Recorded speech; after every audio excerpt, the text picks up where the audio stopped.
ناظرین، تیسری صدی کے جن محدثین اور علماء راسخین نے علم حدیث کی تنقیح اور توسیع کے لیے متعدد فنون ایجاد کیے اور اس علم کی توسیع اور اشاعت میں گراں قدر خدمات سر انجام دی، ان میں امام مسلم بن حجاج کا نام نمایاں طور پر سامنے آتا ہے۔ امام مسلم رحمۃ اللہ تعالی فن حدیث کے اکابر ائمہ میں شمار کیے جاتے ہیں۔ ابو زرع رازی اور ابو حاتم رازی نے ان کی امامت حدیث پر شہادت دی۔ امام ترمذی اور ابو بکر خزیمہ جیسے مشاہیر نے ان سے روایت حدیث کو باعث شرف سمجھا، اور ابو قریش نے کہا کہ دنیا میں صرف 4 حفاظ ہیں اور امام مسلم رحمۃ اللہ تعالی ان میں سے ایک ہیں۔ امام مسلم رحمۃ اللہ تعالی خراسان کے ایک وسیع اور خوبصورت شہر نیشا پور میں بنو قشیر کے خاندان میں پیدا ہوئے۔ امام مسلم رحمۃ اللہ تعالی کی ولادت کے سال میں مورخین کا اختلاف ہے۔ شاہ عبدالعزیز نے ان کا سال ولادت 202 ہجری لکھا ہے، امام ذہبی نے 204 ہجری بیان کیا ہے۔ ابتدائی تعلیم سے فارغ ہونے کے بعد 18 سال کی عمر میں امام مسلم رحمۃ اللہ تعالی نے علم حدیث کی تعلیم شروع کی۔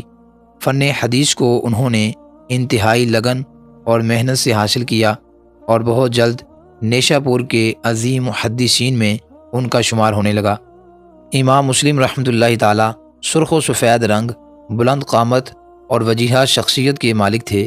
سر پر امامہ باندھتے تھے اور شملہ کندھوں کے درمیان لٹکایا کرتے تھے۔ انہوں نے علم کو ذریعہ معاش نہیں بنایا، کپڑوں کی تجارت کر کے اپنی ضرورت پوری کیا کرتے تھے۔ شاہ عبدالعزیز لکھتے ہیں، امام مسلم رحمۃ اللہ تعالیٰ کی عجائبات میں سے یہ ہے کہ انہوں نے عمر بھر نہ کسی کی غیبت کی، نہ کسی کو مارا اور نہ کسی کے ساتھ سخت کلامی کی۔ علم حدیث کی طلب میں امام مسلم رحمۃ اللہ تعالیٰ نے متعدد شہروں کا سفر اختیار کیا۔ نیشا پور کے اساتذہ سے اکتساب فیض کے بعد وہ حجاز، شام، عراق اور مصر گئے اور بے شمار مرتبہ بغداد کا سفر کیا۔ حافظ ابن حجر عسقلانی رحمۃ اللہ تعالی اور دیگر مورخین نے ان کے اساتذہ میں یحییٰ بن یحییٰ، محمد بن یحییٰ، احمد بن حنبل، احمد بن یونس، اسماعیل بن ابی اویس، سعید بن منصور، اون بن اسلام، شیبان ابن فروخ، امام بخاری کا تذکرہ لکھا ہے۔ امام مسلم رحمۃ اللہ تعالی فن حدیث میں عظیم صلاحیتوں کے مالک تھے۔